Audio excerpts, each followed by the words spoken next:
Hey viewers, welcome to another game of Casual Pro Gamer. Today we are doing game number 2 between Acer Nerchio Nerchio I should say, as the Zerg in the top right, and Socke, aTn Socke as the Protoss in the bottom left. So first game was pretty exciting, although yeah, we saw some pretty, well, not big mistakes, but good play I guess on the other player, because it wasn't actually a mistake. It was just a very early kind of rush-like strategy, and it just didn't work out in the end. Anyhow, yeah, if that spoils you, yeah, you should have watched game 1 first. Anyhow, we're going to go up to game 5 here, and if there is not a game 5, then yeah, that is just the way it is. So I'm going to put up anti-spoiler videos then, which are going to prevent you from spoiling. Spoiling the result, of course. So this is a 4-player map, as we can clearly see from the way these overlords are moving. One of them to the furthest of these two side bases, and then one to the other one. I guess both of them are equally far away, because I think this is a square map. Of course they are cross positioned, so this should be a bit of a longer game normally. And it does mean that, well, we are going to see some, well, some better economical play than in game number 1, and hopefully some bigger units. Although there were some pretty big units out already in game number 1, but I like the fights between the big armies. Of course, I think everyone likes those. I mean, the fights between like the small groups, yeah, they're fun, but they're very micro intensive. It's fun to, or it's incredibly intense to do, but it's not really impressive to watch. I'm so sorry. I don't know what it is, but there's something in the air that makes me cough a lot. Anyhow, the hatchery is going down after the spawning pool. The spawning pool is already up. We have a queen on the way, and the queen is going to get some larvae in here, and then going to move on to the expansion. There it goes. There she goes, I should say, because it is a queen, so it is a she. So the scout goes out for the Protoss now, a little bit late. Of course, Protoss does not have the, well, the overlords. Yeah, no advantage there. But a big advantage, of course, for the Zerg player. Of course, they are very fragile, so he does risk losing those, and they cost 100 minerals, so they're pretty pricey. Anyhow, as you can see, we are going for kind of a, well, a normal build for now. We are expanding. We're building some overlords and some queens and some drones. Kind of the standard thing to do. Nothing really special. And it seems that the queen is actually on... Where is it? Where is my queen? I don't see it, but no, whatever. Yeah, the queen is actually on the creep spreading duty. I guess it's over here then. Yeah, it made a creep tumor here. So that is the same queen. And it is going to save up 25 to get some larvae in here and start producing there. Come on, do it. There you go. See? Very nicely done. As in, well, he ran his queen from base, from his main base to his expansion to this base, and is now creep spreading from 2 directions. So he's creep spreading from base 2 to base 3 and from base 3 to base 2. Although this one, yeah, took a long time to start, but this, wow, the Zealot actually taking quite a lot of damage. Of course, that's what I said, the micro-intensive battles, they're normally not a whole lot of fun to watch, but apparently Socke is saying, well, screw that, I'm not even going to micro it. You can just, I will just ignore that one Zealot for the most part. Just want to scout with it, and yeah, just want to focus on my economy. So anyhow, the Overlord suicided in. It was not going to see a whole lot except for the 3 gateways coming up. But at least he sees that there is probably nothing else going on. So no early stargates, no early, I don't know, robotic facilities. Although that wouldn't have been that early. And we do have a mothership core out. Mothership core going to snipe some of these guys. No, they're not going to die. Kind of assumed they would die there, but no. That would not going to happen. We are going to snipe this pylon now. And he does warp in some zealots. The zealots might actually get some damage done. No, at least they protect the pylon. It is all good in the hood.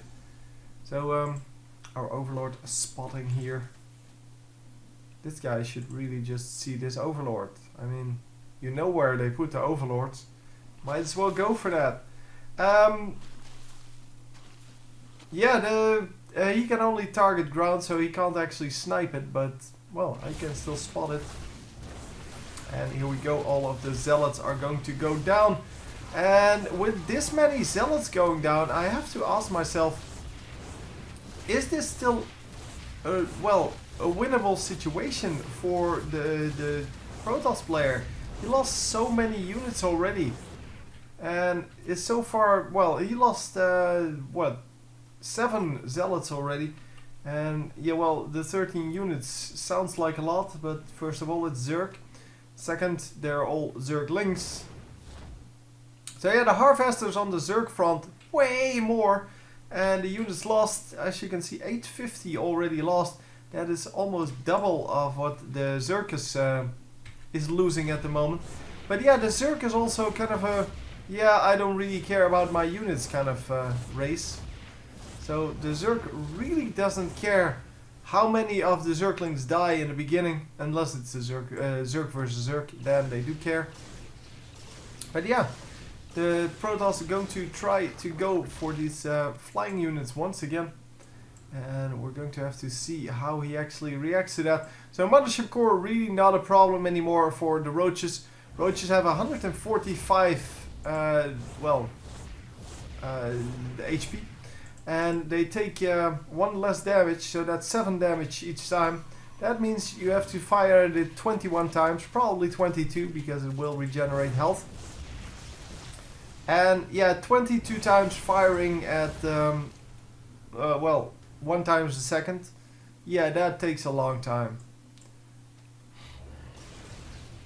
So yeah, we are going to have to deal with these phoenixes, because the phoenixes are, well, they are actually dangerous. They can actually pick off any kind of unit, and they can actually even pick up the drones. And they are definitely good at harassment, so that is why they are more of a threat than this mothership core was. And the mothership core is kind of ignored for the most part. So we'll have to see if he can actually build some anti-air here. We are going to get a spore crawler out there. And yeah, these are of course hallucinated units, but nice spore crawler coverage. And we'll have to see if that actually works out for him in the long run. Another roach going to go down. There you go. And now we have corruptors. So yeah, we do have anti-air. Of course, that is because of all these phoenixes. And the phoenixes plus the void rays. Yeah, that is going to be a large air army once again. But this time he has the corruptors to deal with it. And I have to say, corruptors are really strong. The corruptors are probably going to win this quite handily, because, well, they are very good anti-air. And yeah, he does have to focus them one by one, but look how quickly they die. Yeah, it might actually come to kind of an equal battle here. So probably going to win with just a few remaining, but keep in mind, Protoss units are way more expensive. So even though the corruptors may just win this battle, I mean, that was pretty close. 2 phoenixes left, 3 corruptors left. He did have a ground army as well, so cheaper units means more units. So he does have a couple of Zerglings, and the couple of Zerglings are going to take down this entire base. And of course a few roaches, but the roaches kind of died. Why not turn around? Just kill it! Oh, no. But it's going to get out. Oh my god. Yeah, he could have turned around a lot earlier and just gotten that done. And here he needed to group up, so doing exactly the wrong thing here. And now just snipe the Phoenix already. There you go. Yeah, he's really not really paying attention to this fight. Really just flying them in and hoping that something results from that. I guess he's focusing a little bit more on this or something like that. I don't know. I don't know where he's focusing. I can actually find that out by putting it to his perspective. But really not the kind of micro that we're used to from a player like Nerchio. He normally has better micro than this, and yeah, he normally controls his units way better in those big bigger fights. This wasn't even a big fight. And the GG already coming in, I guess, yeah, I guess it was just exactly that. There wasn't a whole lot going on. Why are we in a black screen? I'm just wondering whether or not there was something going on over here. I don't think there was, but... So, at this point, yeah, he just warped in these zealots. We saw them die, but that's about it. I mean, it wasn't anything special. So, that's all I wanted to see. So no, I didn't miss it. I was afraid I kind of missed something there. Anyway, hope you enjoyed, and I will see you next time. GG.